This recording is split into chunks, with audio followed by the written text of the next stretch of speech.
We've reached the midway point for most every team at FBS. 6 games for nearly everyone.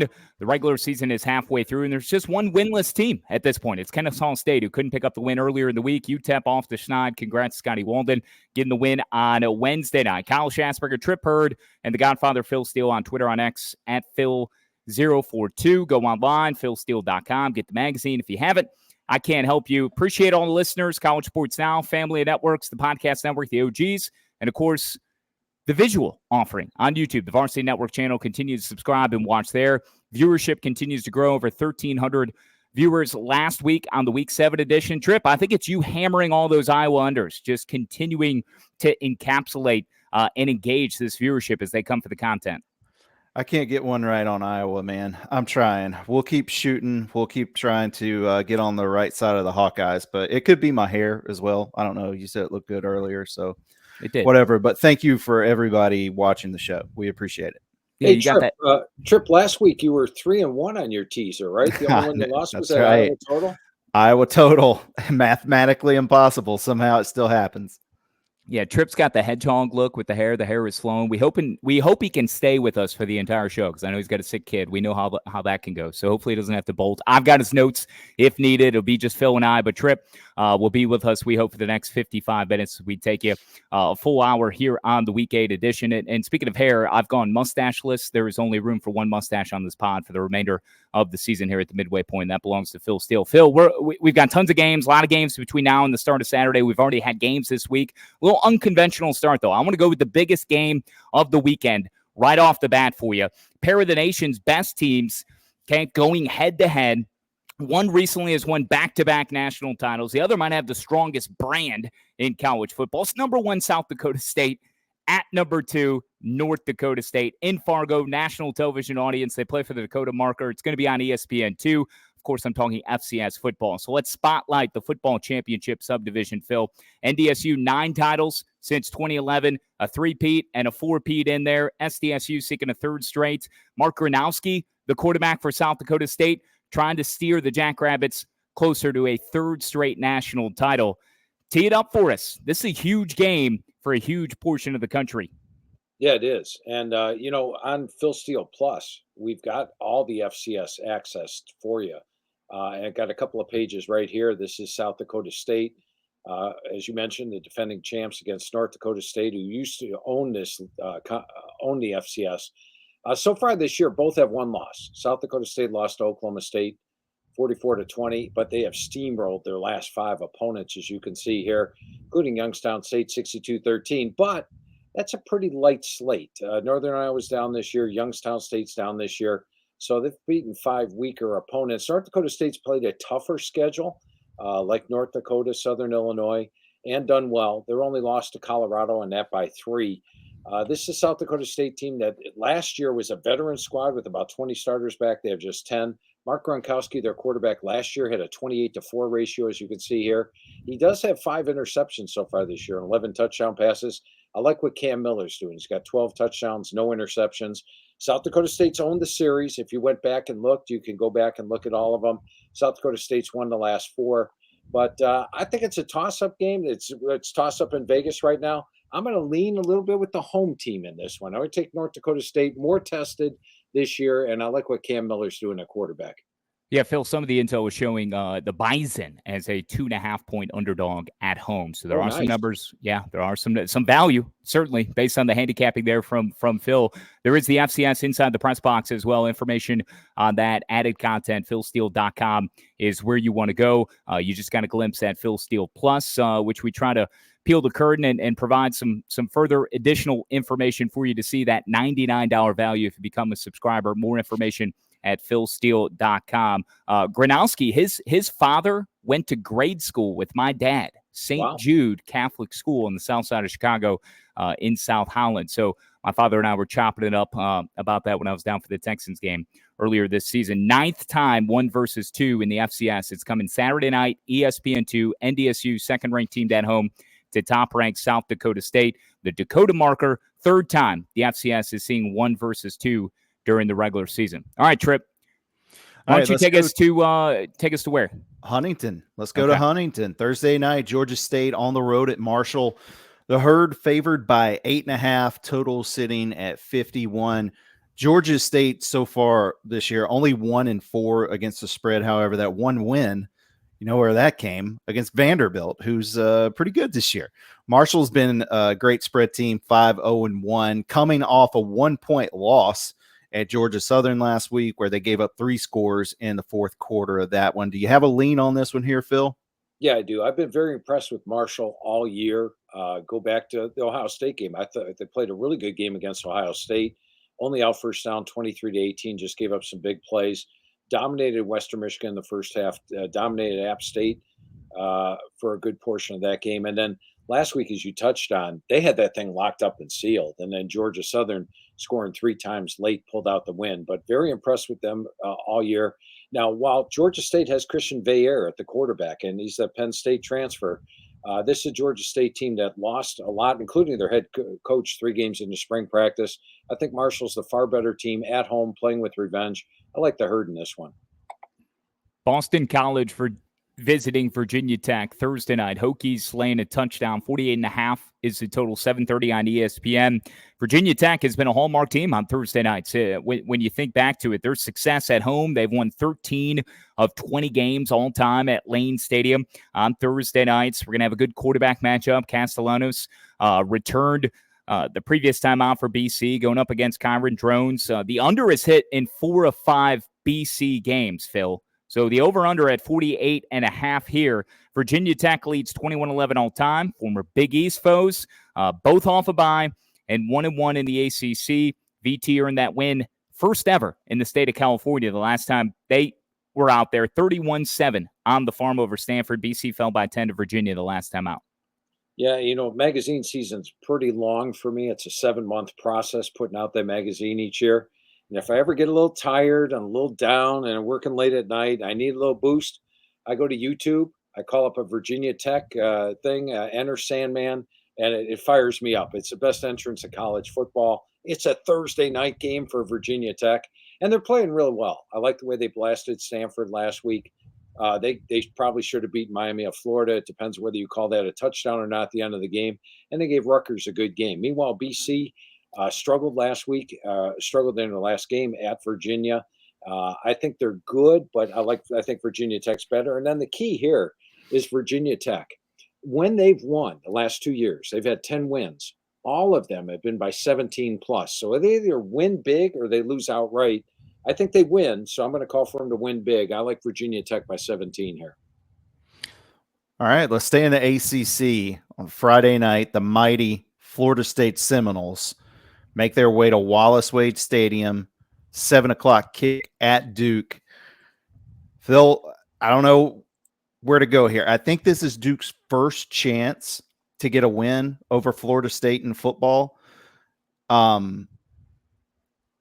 Both teams are coming off a bye. I think Brock Glenn gave Florida State their offense a little bit of juice. It was against Clemson. We know Clemson's a really good team, but FSU's dealing with some injuries this week going into this one, especially on the offensive line. They might be down a couple of guys. You have to think Duke's going to be up for it.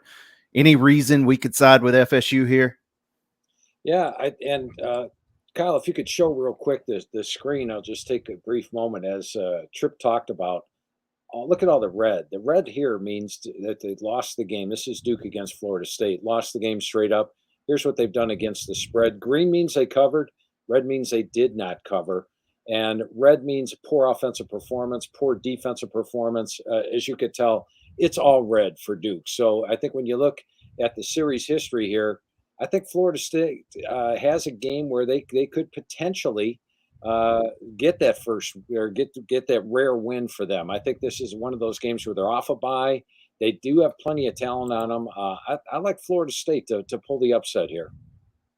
Manny Diaz Manny Diaz also undergrad out of Florida State. So, and Duke got so close last year. If it weren't for Riley Leonard and the injuries that he was trying to, work through and eventually was unable to return to that game. I mean, Duke had a fourth quarter lead in Tallahassee, but 0 for 22 are the Blue Devils against Florida State. That'll change on Friday night. I'm taking them straight up. I'm going to be there. Okay. So this is me going back to the well. I love the Blue Devils and that play so much. I think they're going to win this game straight up. Hook your boy up, man. I can go to football games. Okay. Well, this is a family fair trip. Okay. 9-year-old, me, girlfriend will be there at Wallace Wade. Okay.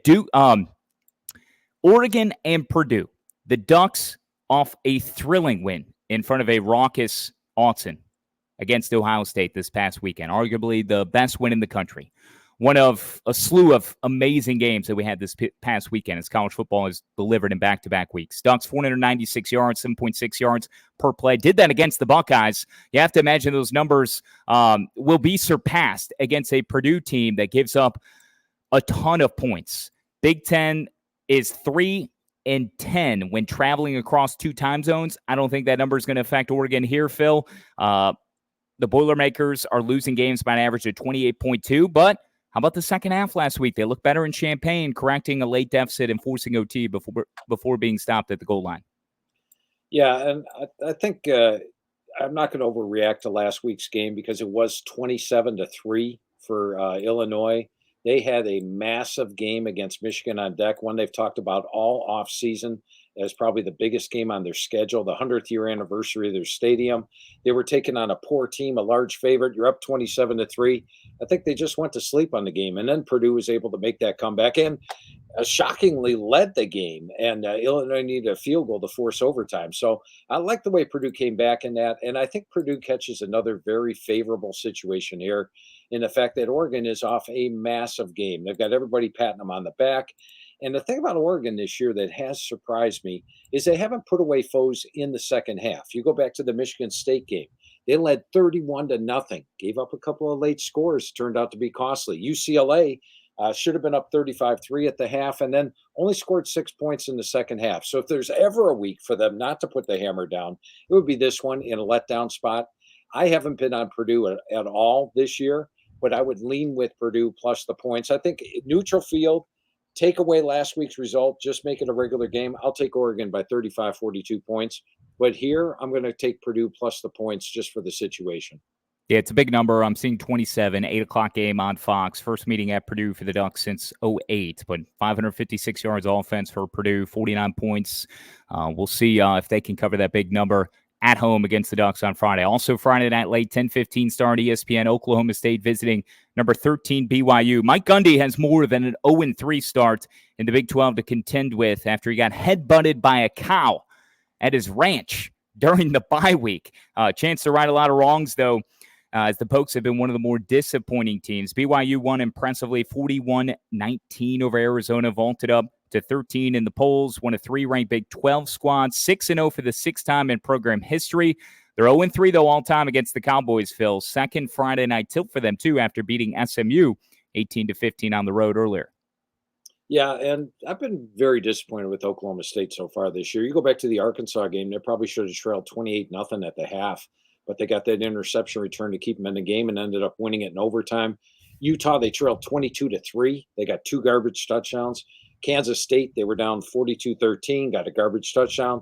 West Virginia in their last game, 38-14, it was 38-7, garbage touchdown. So 4 garbage touchdowns, and yet they're still being outgained by 190 yards per game in Big 12 play and minus 16 points per game. BYU just gains more and more confidence by the week, and they're starting to play better and better. They're also getting their running back core healthy, which it was not healthy at the start of the year. They were missing their top 3 or 4 running backs. They're taking on an Oklahoma State run defense. It's given up 313 yards per game, 6.2 yards per carry in conference play. BYU's at home in the altitude a 3rd straight week. I like BYU minus the points here. Let's squeeze in one more on Friday night. I think we all got burned last week by Nevada as they won straight up over Oregon State. I know I was on the Beavers. The Wolfpack, they're back at home this week hosting Fresno. Nevada getting 2.5 points at home against the Bulldogs. Fresno 3-3 against the spread this year, but you mentioned earlier in the year, Phil, you weren't that impressed with them, and I don't think they've covered a game since. Last 2 times out, straight up and against the spread losses against UNLV and last week Washington State. Did Nevada do enough last week to make you a believer? Who do you like here? Yeah, and we had Oregon State. They were up in the third quarter, and then boom, a couple of interceptions, and in a 5-minute span, they gave up 3 touchdowns, and Nevada was winning the game and ended up winning. And the good thing for Nevada is they're starting to gain more and more confidence. Keep in mind, this is a team that, has a brand new head coach, had a lot of turnover in the offseason. They've got a vastly improved quarterback in Brendan Lewis, who has a 9.5 ratio this year. Pat throwing the ball was a question mark coming into the year. Savion Red, the Texas transfer, 593 yards rushing, 6.9. I think I'm leaning with Nevada plus the points in this one because they're gaining confidence, and I am nonplussed with with Fresno State so far this year, and Florida State for that matter. Thank you for working that in. Love it. First top 6 visit to the Derby City since Clemson in 2019. That's when 6th-ranked Miami, favored by 5, goes on the road to Louisville. 12 o'clock game on ABC. 61 is the total here. Cards have won 4 of 6 against Miami, but dropped 5 of 7 at home. Louisville won in Charlottesville 24-20. They're going to honor Teddy Bridgewater. They're going to hang his uniform up among some of the other quarterbacks there before the game. Lamar Jackson, Jeff Brom, Johnny Unitas, which I learned. I didn't even know he went to Louisville when I was doing my deep dive on this contest. Canes required back-to-back double-digit second-half comebacks the last 2 outings. Louisville, though, has allowed opponent to score. Here's a prop, if you can find it. Opponent to score in 3 straight games on the opening drive. So they're falling behind very early. That's what Miami needs. This could be the remedy to help them get off to a better start against the Cards. Cam Ward firmly in the conversation for the Heisman. Could be another data point with Boise and Ashton Genty off this past weekend. Isaac Brown, second true freshman, Phil, to have at least 3 100-yard rushing games at Louisville. Lamar Jackson had 5 in 2015. Yeah, and this one I definitely like Miami. I know that Miami struggled with Virginia Tech and then struggled at Cal, trailing by 25 points. Miracle comeback there. But overall, love the offense led by Cam Ward, Damian Martinez. They have a plethora of running backs there. And just been unimpressed with Louisville the last 4 weeks. You go back to that Georgia Tech game. I thought Georgia Tech outplayed them. They had 18-14 first down edge, 410, 326-yard edge. Defensive touchdown, special teams touchdown. They end up winning by 12. Lost to Notre Dame by 7, a game they trailed by 14. Lost at home to SMU. I think Miami's better than SMU. And then last week needed a late touchdown to get past Virginia on the road. Another game they were outgained. They're actually minus 48 yards per game in ACC play. Miami, on the other hand, plus 160 yards in ACC play. I think Miami's a better team, both sides of the ball, and capable of winning on the road. It's a revenge match for them. They lost to Louisville last year at home, 38-31 in a game they led at the half. So I definitely like Miami, and you're laying less than a touchdown. I like that. Another noon kick, big game in the Big Ten. Nebraska on the road at number 16, Indiana. 2 good teams here. Hoosiers off to a 6-0 start. They've been a cover machine so far this season. Won every game by 2 touchdowns at a minimum.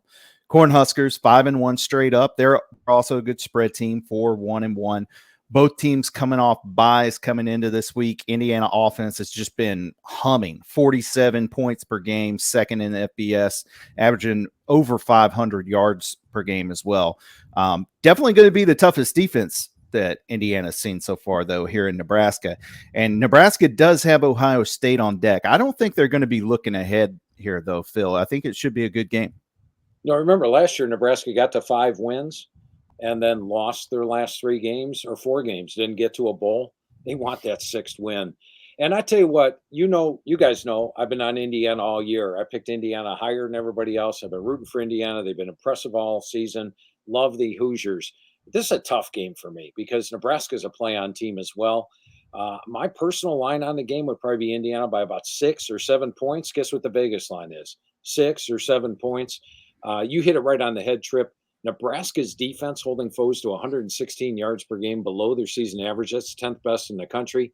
I like the way Dylan Raiola is playing, and there's nothing not to love about Indiana. So to me, I'm going to stay away, watch this game. I think we got 2 really good teams that I like to play on, and I'll wait for to play on both teams again in future weeks. Play on. I love that term, Phil. Heard you mentioned that with Wayne Cook and Stephen Hartzell earlier this week. Remember, you can catch Phil, slide back one more episode in the College Sports Now podcast feed as his weekly hit that publishes on Wednesday mornings. Of course, Ronnie Jones with Hartzell on Tuesday, and then Felder Fridays on Friday. Army and Navy, a combined 11-0, Phil. Black Knights staring down the barrel of a 6-0 start in their first season of American football, both ranked in the same AP poll for the first time since 1960. Of course, I'm talking about the conference here. Army has scored touchdowns on the first drive in every game. Nation's longest win streak at 10 games. I want to phrase this Service Academy question to you this way. With Navy at home, 25th ranked team in the country, hosting Charlotte as 16.5-point favorites. Niners the dog, and then ECU a 16-point dog at 23rd ranked Army. 51.5 is the total, 55 in the Navy Charlotte game. 12 o'clock, 3:30 ESPN2, CBS Sports Network. Check your local listings. But with the nation's number 1 and number 2 teams in rushing and also in passing efficiency, that's just how dominant these two have been. Who is more likely to cover, Army at home or Navy at home against Biff Poggi and company? Of the two, I'm going to go with Navy against Charlotte. And they've got a brand new offense. Not much different when you look at it. It's still option-based, but there's more wing T principles in it. And as you mentioned, when you stack the line, they know they have to stop the run. It leaves some wide open one-on-ones with the wide receivers, and that's why they're so efficient throwing the ball. I think if they had to throw the ball all the time, you wouldn't see the same efficiency. But when your run game is operating in the option, it does well. And also, to your point about scoring on the first drive, generally when you play an option team, if you're not an option defense, it takes you 1 or 2 series just to get up to the speed of defending the option, and that's when they do their damage. So all that's in their favor. Now, Charlotte was very impressive in their last game, beating down East Carolina. They also beat Rice on the road in a comeback win. But I think Navy's a better team here at home. I'm going to have to continue to ride with Navy. They've been very impressive this year. Yeah, and I think ECU, their run defense is pretty legit. I mean, you would think maybe I'm looking at the under, in that game out in West Point, under 51.5. I'm not fully sold yet, but, limited possessions. ECU might be able to halt, that potent rushing attack, at least somewhat. They're not going to be able to score. I don't see them scoring against that Army defense. I mean, Bryson Daly, spectacular, 14 TDs on the ground, the quarterback, and 6 through the air. He's got 20 TDs through 6 games. So, Tripp, why don't you take us to Wisconsin and Northwestern and Evanston? Yeah, back to the big. One quick note Go there ahead. for Kyle on his under would be that East Carolina also had a bye to prepare for the option. Coach Houston even talked about it. What an advantage it is when you have an extra week to get to prepare for the option. So that also speaks to your under. Good. All right. Who's playing better than Wisconsin right now the last couple of weeks? The Badgers put up 92 in their last 2 games over Purdue, and last week on the road at Rutgers, they were just a buzzsaw. This week at Northwestern, laying 7 on the road. Northwestern last week broke a 2-game losing streak at Maryland, 37-10. They were outgained in that game, though. Hard to go against Wisconsin for me. Just they're getting good quarterback play right now from Locke, who's, in for Van Dyke, who got hurt earlier in the season. They do have Penn State on deck, Wisconsin does, but I think going to play the heater here. Yeah, I agree with you. I like Wisconsin. You go back to Northwestern, they just blew out Maryland, right? 37-10. I watched that game. You know how many first downs Northwestern had in that game? No. 10. 10 first downs. Yeah. So they scored 17 points late. Basically, Maryland got stopped on downs and also turned it over deep in their territory. 10 first downs for the entire game. And I think Tripp summed it up. You look at Wisconsin, they're on a roll. They're running the football like they used to. They've got Tyree Walker, the Oklahoma transfer, who's averaging 5.4 yards per carry. They've got Braden Locke, who's getting better and better. This is his second year in this offense. And they actually have some receivers. I like Anthony. I like Pauling. They have some dangerous receivers. Defense is always good, and the defense is good once again, holding opponents to 81 yards below their season average. I can't get that Washington game out of my head for Northwestern, where they had just 112 yards, 12 first downs, 10 first downs last week. I like Wisconsin minus the points here to go on the road and get the win. And they're playing with revenge as well, because last year Northwestern upset them 24-10 at home. So I don't think there's any look ahead at all to Penn State. They've got to beat Northwestern. Speaking of the Scarlet Knights, humbled by Wisconsin, right? 42-7 last week, but they have an edge at home even more so back-to-back weeks as they welcome in UCLA, making the flight from Westwood, 12 o'clock on FS1. Scarlet Knights are laying 41. Is it? Am I reading that right, Tripp? 41 total? UCLA and Rutgers. Bruins have lost 5 in a row at Rutgers before visiting Nebraska next week. UCLA has covered 3 of 4, failing to cover that 21-17 loss to Minnesota at home last week. Ethan Garbers did return season-high 293 passing yards, but he threw 3 picks. He's got 4 touchdowns and 9 picks this year, Phil. I think the edge of being at home 2 consecutive weeks after getting annihilated by Wisconsin the way that you did, I think Schiano's going to have those boys ready. I'd hate to be Deshaun Foster and UCLA coming in to Rutgers. Yeah, I agree with everything you said there, Kyle. But when you look at UCLA, the one thing I do want to point out, they lost to Indiana, LSU, Oregon, Penn State. That's pretty good. And then last week against Minnesota, they actually had a 329, 234-yard edge, gave up a late score and ended up losing that game. So they're probably a little under the radar. The reason the total's so low, UCLA is playing good defense. They're holding opponents to 85 yards per game below their season average, number 21 in the country. But I agree, the situation vastly favors Rutgers. This is a Rutgers team that went into Nebraska and played them even up, ended up losing by 7 in a close game, beat Washington at home, and I think Washington's better than UCLA. The fact they're at home for a second straight week, catching UCLA traveling across the country for the second time in 3 weeks. I like Rutgers in this one as well. Good call there, Kyle. I think that might be a no sweat under there too, even with it as low as 41. UCLA, really good under team. Yeah. I love a good under team. All right. Arizona State at Cincinnati, another noon kick here. The lines moved quite a bit. It opened up with the Bearcats favored by 2.5 at home. I think it's up to 5.5, 6 now from what I'm seeing most places. Quarterback injury there, Tripp. Quarterback change. Yeah. Yeah. Both with Jeff Sims. Yeah, Jeff Sims is coming in for Sam Leavitt. Frankly, I don't think Sam Leavitt's worth 3 points. But if you follow Jeff Sims the last couple of years, he's a turnover machine. But back to you, Tripp. No, that's great to see Jeff Sims still playing college football. This has got to be what is like 7th, 18, something like that. I will say the Sun Devils a surprising 5-1 straight up and against the spread. And Kenny Dillingham did mention one thing about Cincinnati, though, their combined losses total for like 4 points over the 2 losses they have. If those games go the other way, Cincinnati could be like a top 15 team in the polls right now. So tough test for Arizona State here on the road. Yeah, and I actually agree with Dillingham's assessment. I know you always talk your opponent up coming into the game, but he's legit in his comment here. You go back to that Pitt game, since he led huge and then sort of let up in the second half, massive comeback by Pitt. And the Texas Tech game, I watched that one closely. I have the 12 TVs. I got to tell you, it was over here on TV8. But I count good plays, bad plays on that game. And I thought Cincinnati outplayed Texas Tech. And then I looked at the stats after the game was over. They had a 29-21 first down edge, 555, 82-yard edge. So it backed up what I caught from the game, and yet they lost by 3 points at Texas Tech, a tough venue. Now they're at home. Good situation for Cincinnati. Last time they were home, they beat Houston 34-0. Meanwhile, Arizona State's off a massive home win and traveling all the way across the country. I think that's a tough situation for them. They could have lost to Kansas. They needed Cam Rising to be throwing the ball into the turf last week and all those poor passes to win there.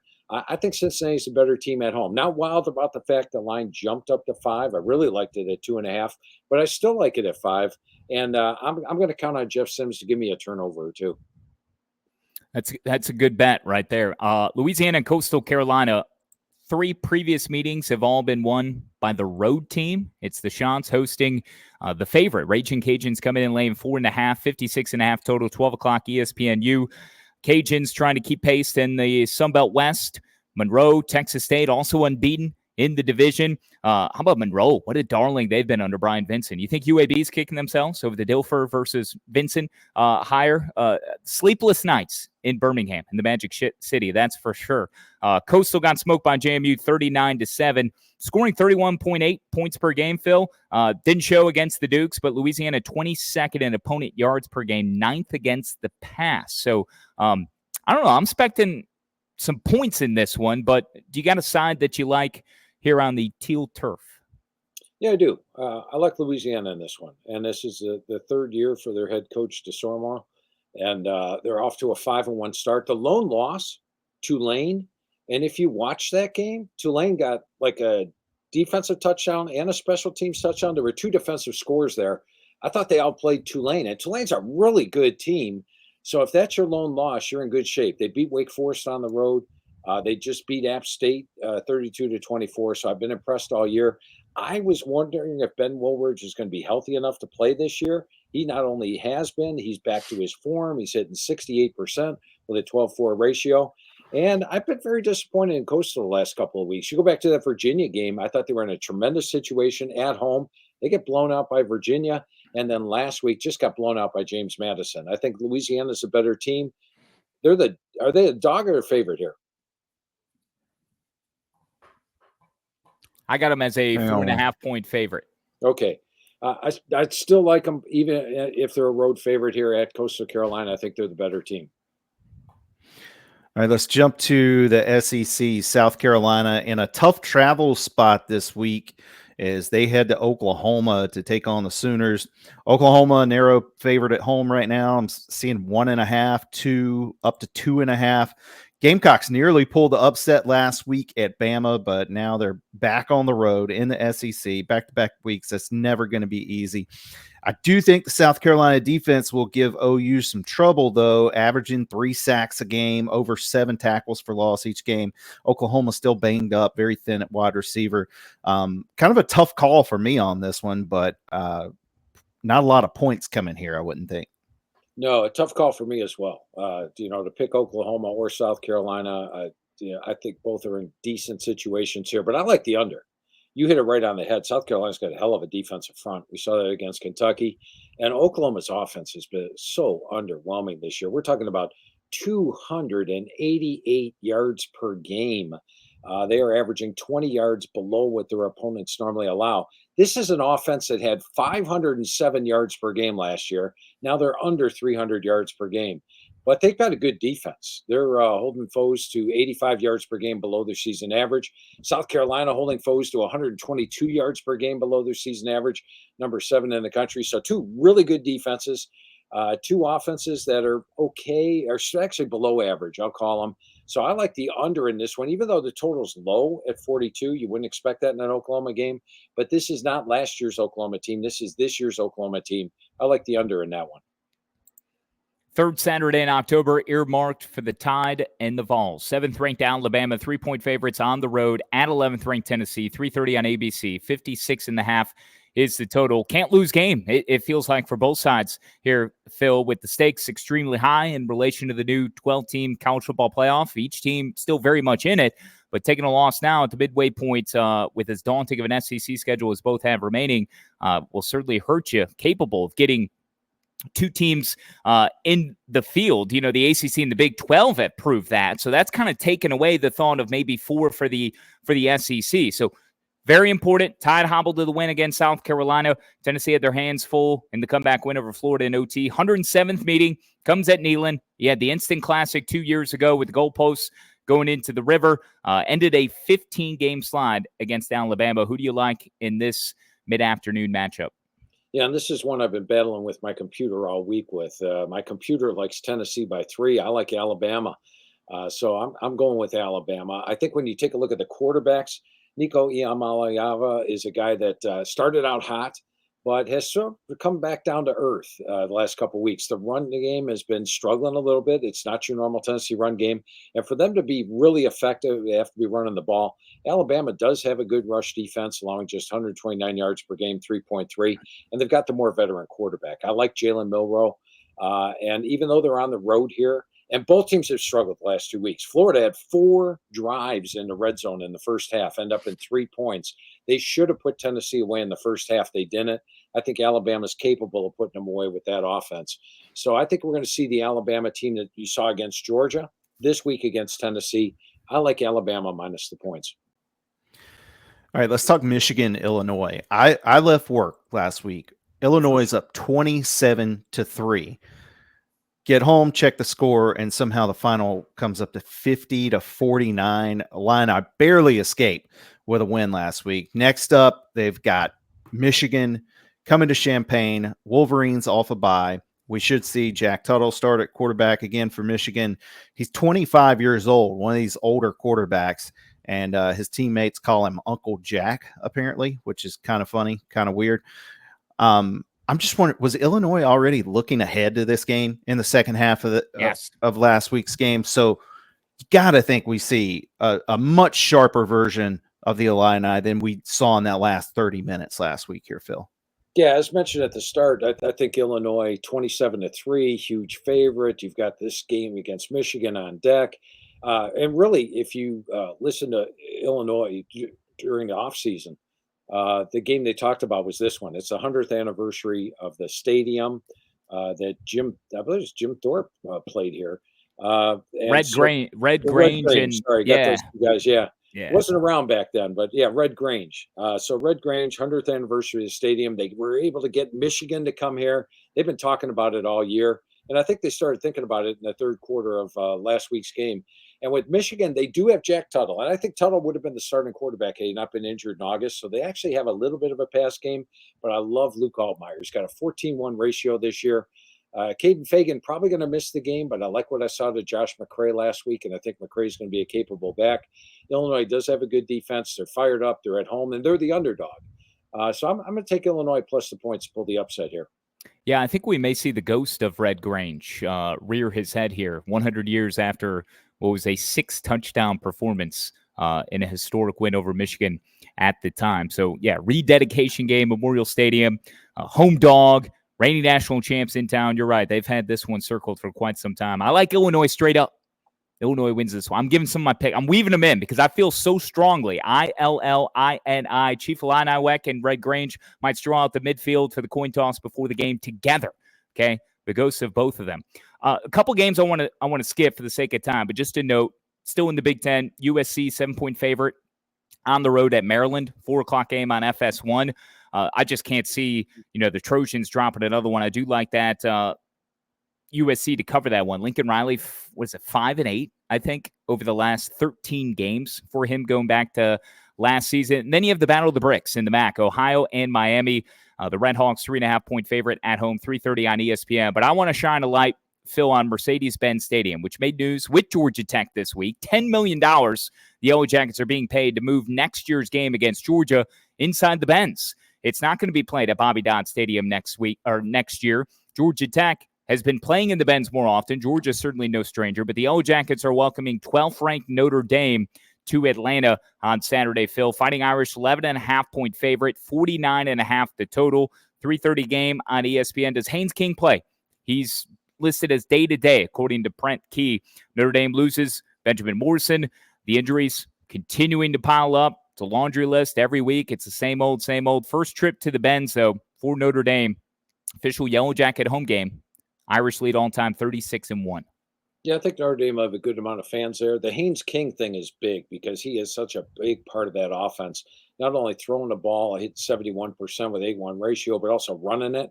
And I just love Haynes King. Now, Brett Pry is very dangerous as a dog. He's almost unbeatable as a ACC dog. However, this is not an ACC game. So in Notre Dame, it just continues to look impressive week after week and keep covering plenty of the games. I don't really have a good feel on this game. I like Notre Dame to win it, probably by about 2 touchdowns, but tough to go against Pry as an underdog. All right. Let's stay in the ACC. NC State at Cal. Wondering when the streak is going to end for the Wolfpack. They're perfect 0-7 against the spread this year. They're going to the West Coast, taking on Cal. The Bears, a 10-point favorite at home. Cal's last 3 games, losses combined by a total of 8 points. They could have easily won all 3 of those games if you go all the way back to Florida State last month. Really, I think for NC State, this game comes down to, can CJ Bailey not turn the ball over? The guy looks like he has some talent, looks like he can play, but hasn't really played a clean game yet. That's going to be hard to do against Cal's defense. Yeah, and I thought NC State really bowed up and played a great game last week. If they don't turn the ball over, they're -3 in turnovers in the game. They kept getting in the red zone, turning the ball over, and then at the end of the game, down by 10 points, they have a first and goal at the 3. So if they score a touchdown, they cover the game. Well, guess what? They settle for a field goal, lose the game by 7, and don't cover the game. So you had another spread loss for them. Now they are going across the country, as you mentioned, probably disappointed off another loss. And the matchup you just mentioned, Bailey going against Cal. Cal has one of the best secondaries in the entire country. Cal's right at the top of my pass efficiency defense. And remember that game against Auburn? They snagged 4 or 5 interceptions in that game. I think they will get some interceptions here. And you hit it right on the head, Tripp. You look at Cal this year, they could easily have beaten Florida State. They had a 23-17 first down edge, outgained them by over 100 yards. Miami of Florida needed a miracle comeback against them. And Pitt last week, chip shot field goal, and they miss it at the end of the game. And despite a 23-14 first down edge lose, if this team was 6-0 right now, they'd be at least a 14-point favorite. I like Cal minus the points. I think it's a demoralized NC State team traveling across the country, and Cal should be fired up at home. All right, let's squeeze in one MAC game. I know we skipped one. Let's get in Toledo at Northern Illinois. A pair of 4-2 teams in the MAC facing off at 3:30 on Saturday. Toledo lost a 10-point. They lost as a 10-point favorite last week at Buffalo, Northern Illinois. They won at Bowling Green 17-7. The Huskies turned into a pretty good spread team this year, 4-1-1 against the spread. What's your angle here, Phil? Yeah, and last week, Hampton, their quarterback, Ethan Hampton, got injured. So Josh Hoist stepped in the second half and played well. Hoist had a good game and led them to the win over Bowling Green. Now, Bowling Green also lost their quarterback in that game, but their backup quarterback hit 2 of 9 for 10 yards. So I think that was an advantage to NIU. I think both teams are outstanding. This could be a preview of the MAC title game. Northern Illinois, as you know, earlier in the year beat Notre Dame. Did lose to Buffalo, but that was a game they had a 24-9 first down edge. Almost beat NC State on the road. Toledo is a team that beat down Mississippi State on the road, lost to Western Kentucky in a letdown spot. And then last week against Buffalo, I was surprised. Their offense put up 418 yards, but in the first half they struggled and got behind in that game. The interception return for a touchdown was really the killer. Since the spread I think is 3 in this game, I'm going to have to take Toledo plus the points. I think they've got these two teams are dead even, and Northern Illinois hasn't been a great home team as of late. They used to be one of the better ones, so I'm going to take Toledo plus the points. One more before we skip to the evening. Everything is in front of Texas A&M at this point. A manageable remaining schedule. I say manageable because LSU comes to Kyle Field. Texas concludes the regular season at A&M. They've only lost the one game, Phil. 14th ranked team in the land, losing the opener at home to Notre Dame, which looks better and better each week after the Irish played with their food last week, then scored 49 straight against Stanford, not wasting any time with opponent that's lesser than them, something they did earlier in the season. But they're 15.5-point favorites on the road at Mississippi State, Phil. 4:15 is the start on SEC Network. Michael Van Buren took the shove from Kirby Smart last week. Bulldogs only lost by 10, 41-31. And he became just second Mississippi State true freshman quarterback throw for 300 yards against the Bulldogs ever. A&M off the bye, 5-1, 3-0 in the SEC. Can they cover, though, the 15.5 I'm seeing in Stark Vegas? Yeah, and I think the situation for A&M this week is different than the situation was for both Georgia and Texas the last 2 weeks. Georgia and Texas were massive favorites, big games. Georgia looking ahead to one, Texas coming off one. And Mississippi State was able to stay in those games with some late scores. The Georgia game, I think, was 31-10, and they got intercepted in the end zone or something like that. Could have made it an even bigger score at that point, and they were able to stay in it. But they're going to see A&M at full force. A&M taking any team for granted, coming off a bye.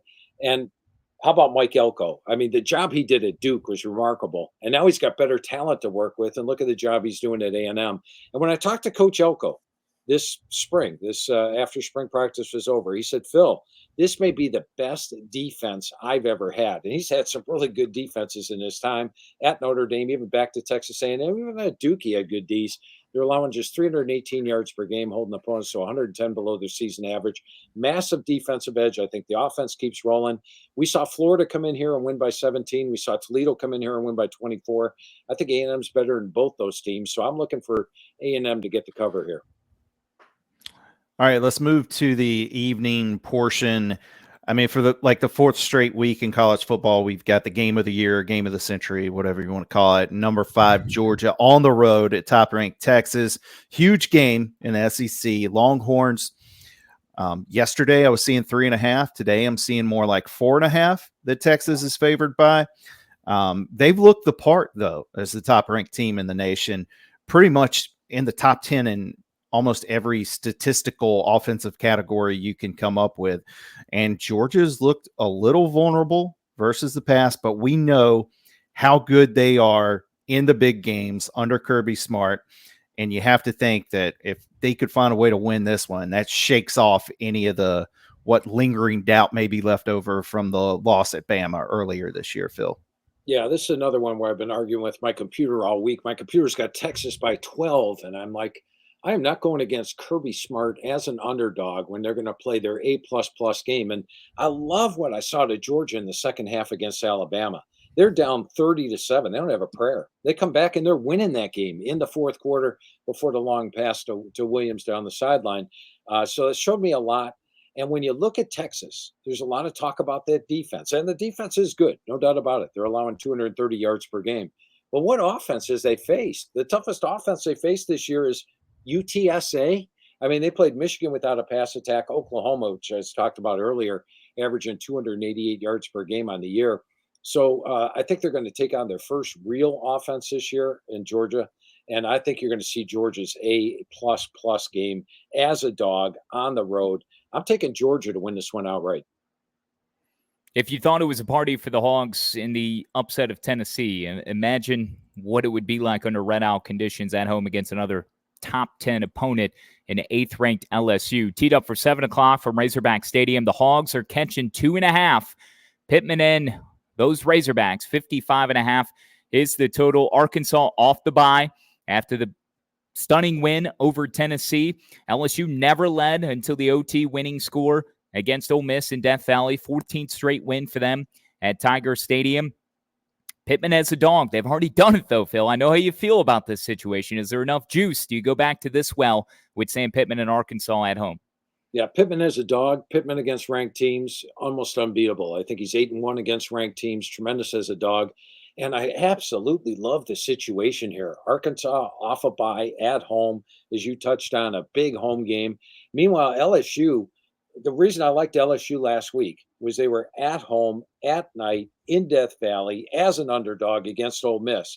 And I had to sweat that one out in the entire game. I felt Ole Miss was a better team, but LSU came back and actually won the thing in overtime. And go back to the South Carolina road trip they had earlier. South Carolina absolutely dominated the first half, but just didn't put LSU away. I think Arkansas is capable of putting them away at the start. So tremendous situation for Arkansas, and I think they have the talent to do it. I like the Hogs plus the points here at home to pull the upset.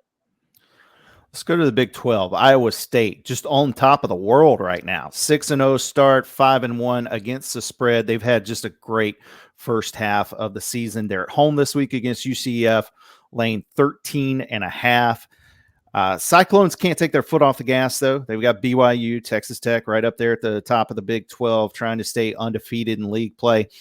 UCF hasn't scored much the last couple of weeks, but they did hold Florida to 24 in the Swamp. They only gave up 19 last week to a pretty potent Cincinnati offense. So they're probably going to try to muddy this thing up, but I think that's kind of the game Iowa State likes to play.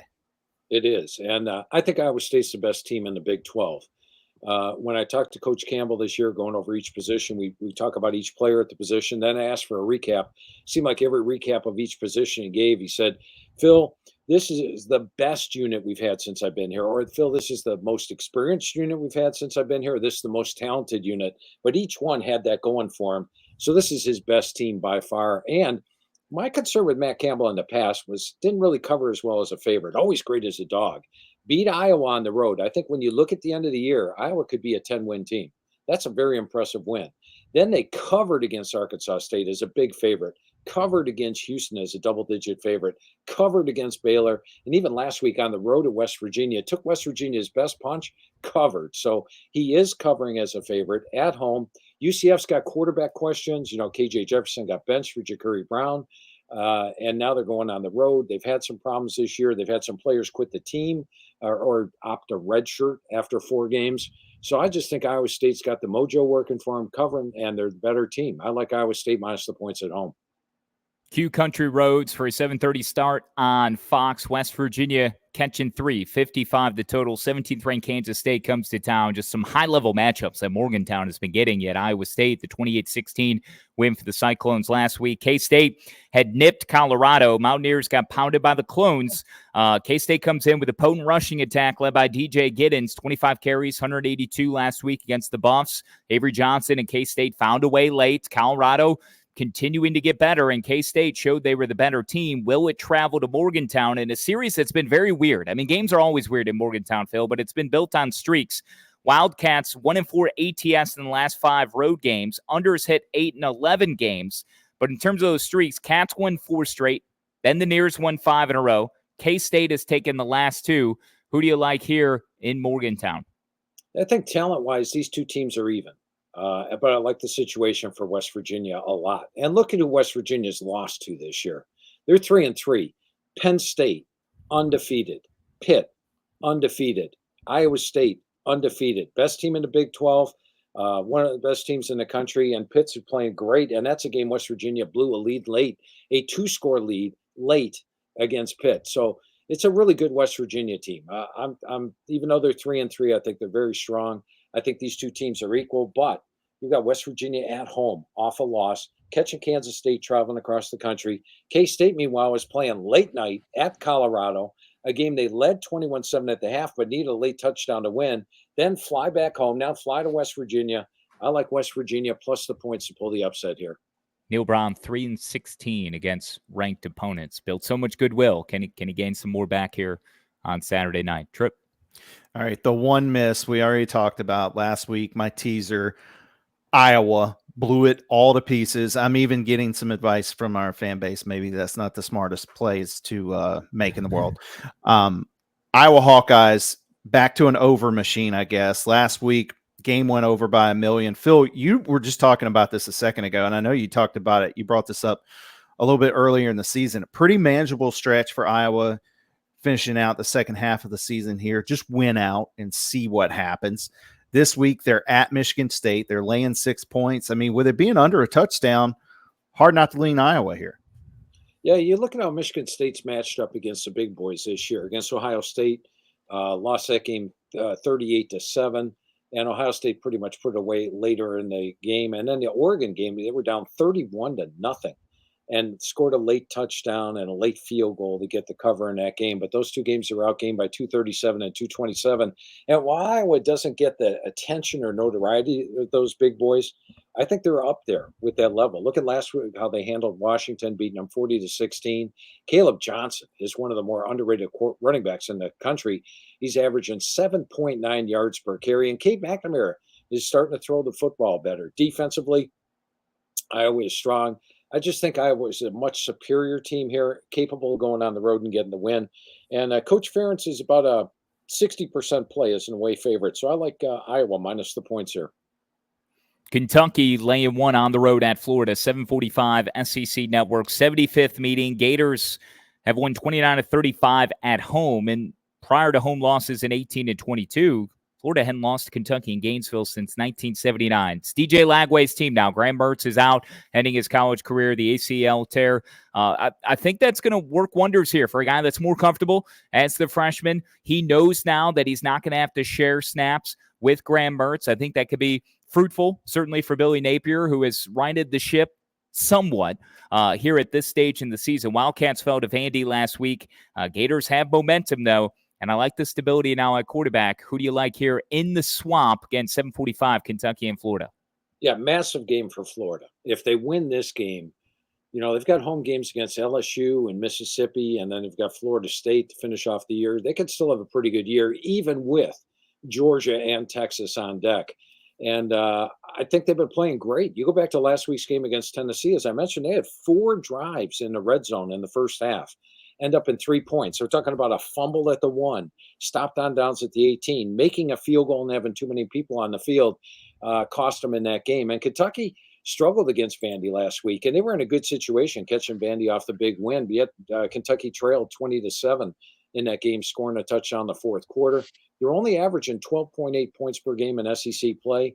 It's in the swamp. I think Florida, the way they played at Mississippi State, UCF, and Tennessee, has shown they're capable here. I like Florida plus the point to pull the upset at home here in the swamp. 7:30 kick for North Texas on the road at Memphis. Memphis, another team that cost me money last week. I was on South Florida and the points. Memphis took care of business. 21-3 the final there. The Tigers back at home this week, hosting North Texas. Both teams coming in 5-1 on the season in this one. Phil, do you have a lean here? Yeah, and I think Memphis caught an advantage of the fact that the site was moved, so USF didn't really have a home field edge, and of course all the stuff that had gone on there, and ended up with a 17-12 first down edge. Not as impressive as the final score would indicate.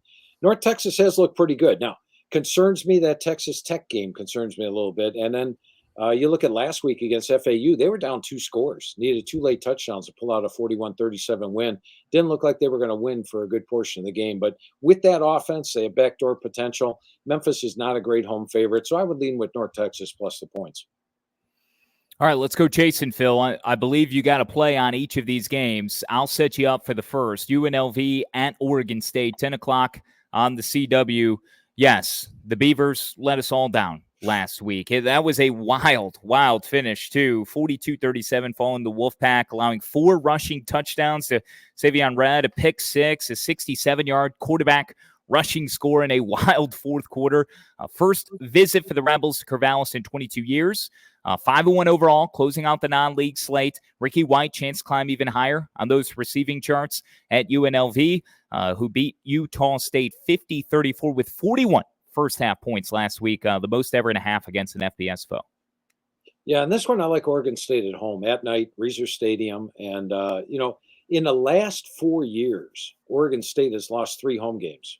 They have all been to teams ranked number 7 or higher. Number 7, number 5, and this year, Oregon, who's number 2 in the country. And that was a game they actually had a 218-217 yard edge at the half. So it's an Oregon State team that could easily have beaten Colorado State by more than the 8 points 2 weeks ago. They led by 10, had the ball. And then last week, as mentioned, they led against Nevada, and all of a sudden in 5 minutes, they're trailing by 2 scores. There's really a couple of key interceptions. But I like Hankerson at running back. I like Giovanni McCoy at QB. And Reser Stadium, home dog, I like Oregon State here. Yeah, they're 7-point dogs, too, at home, catching a full touchdown right now. All right, let's just finish this up with 2 completely untrustable teams against the spread. TCU at Utah, late kick, 10:30 Saturday night. The Utes are favored by 4 at home. They were let down last week, and I think last time we saw TCU, they were letting Houston, who had the worst offense in FBS, find an offense in the first half there, and that game just completely got away from the Frogs. But what do you like here, Phil? Yeah, and Utah's actually 0-2 as a home favorite in conference play this year, but that's rare. They're usually a 67% play. I think now that the whole Rising thing is gone, Isaac Wilson knows coming into practice he's the quarterback, he's the starter, and Cam Rising's not coming back. I think that's a plus for Utah. We're going to see the Utah team that I projected at the start of the year as one of the best teams in the Big 12. And with TCU, they have struggled on the road in conference play. They're just 2-7 against the spread as an away dog in conference play. They did beat Kansas on the road, but Utah's going to be a tougher test. You got Muss behind you, and the spread is very reasonable at 4 in this game. So I like Utah minus the points over TCU. Tripp, you agree? You like that? I don't know, man. I've been on the wrong side of both of these teams so many times. I just feel like I need to leave these guys alone. Okay, well, you were dogging each of them, so hopefully Phil gave you some good intel there. Dog harder. Well, look, one of these games we skipped earlier in the show, a chance to come back to it as part of Phil's power plays. His 3 top plays here for Week 8. Remember, at Phil Steele 042. online at philsteele.com. Get the magazine. So much more data, so much more intel, information, unlimited space online. Phil Steele Plus, $99 value. The Phil Steele Plus YouTube tour is out there. Go to his Twitter and X right now. You can find that for week 8. Phil, Georgia Southern and JMU. We skipped past that one. Who do you like in Statesboro? Yeah, I like Georgia Southern. I know last week was sort of a miracle win for them against Marshall, a game they were sort of out of and then came back and won it. But J.C. French should be able to play here. And if not, the only reason I think Dexter Williams wasn't the starter, he's dynamic. He started at Indiana, did well, was the fact that he's injury prone. Well, if he's there or J.C. French is there, they're in good shape. It's at home. They're 8-2 against James Madison the last 10. And I like Georgia Southern. They're getting a full 10 points at home, and they just beat a very strong Marshall team at home as well. I'll take Georgia Southern in that one. And then my other two plays, I talked about the Illinois-Michigan game. I like Illinois. And I like Temple, -2.5 over Tulsa. Now, take that Phil Steele Plus tour. I've got like 4 really big things on Temple in that game. I think you're going to enjoy it. So go to my website, philsteele.com, take the Phil Steele Plus tour, and find out why I like Temple over Tulsa. Georgia Southern catching 10 at home against JMU. Illinois, 3. If you can get it at 3, hell yes. At home against Michigan as dogs.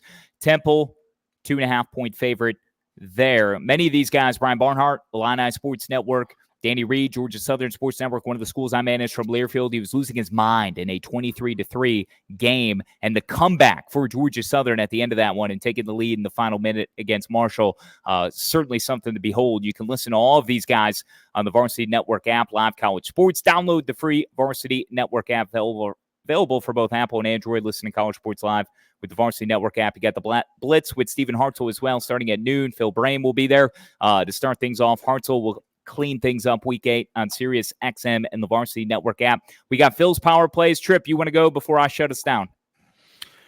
I like the under in UCLA Rutgers quite a bit. That's one of my favorite plays. I actually am going to side with Phil's computer. I still like Texas in the big game this week. And I don't know. I wanted to take Georgia Tech, but until we're kind of clear things up with what's going on with Haynes King, tough to take the Yellow Jackets if we don't know he's playing. I wrote down about 10 different picks as we went through the show, so I'm loaded. I got to pick my 3 favorite. You know, Phil said Virginia Tech, enter Sandman, gets them ready, gets them fired up, jacked up during a long magazine season. He'll just YouTube it. I mean, we should know this. Virginia Tech is synonymous with Thursday nights. If they're favored by only 7 and Phil thinks they're going to win big, give me them to cover the 7 at home on Thursday night. I'll take the Hokies. I like Miami going on the road to Louisville. This is somewhat ACC heavy. And I gave you the Duke pick, winning outright as 3-point favorites at Florida State. So that's Tech, Miami, and Duke, 3 ACC favorites, all winning. Miami on the road. But I like Illinois, okay? If Phil likes Illinois and I like Illinois, take Illinois at home if you can get it at 3. And Utah, you're right, 4-point favorite at home against TCU. I think they're going to be able to right that ship. So that'll do it. Folks, anything else? Phil, anything else you want to plug before we get you out of here? No, it sounds good. A big 5-team parlay from Kyle, huh? Yeah. And you can go over USC and Maryland as well. 2 desperate teams, okay? Desperate teams. Miller Moss against Billy Edwards Jr. And, hell, take Georgia. Take the dog in Austin. Come on, let's go. Week 8 will be fun. Follow Phil Steele at PhilSteele042. At Doc of the Locks on Twitter. I'm at Kyle Schass. Week 8's been great. So far, it's only going to continue this weekend. We'll talk next week on the Phil Steele Show.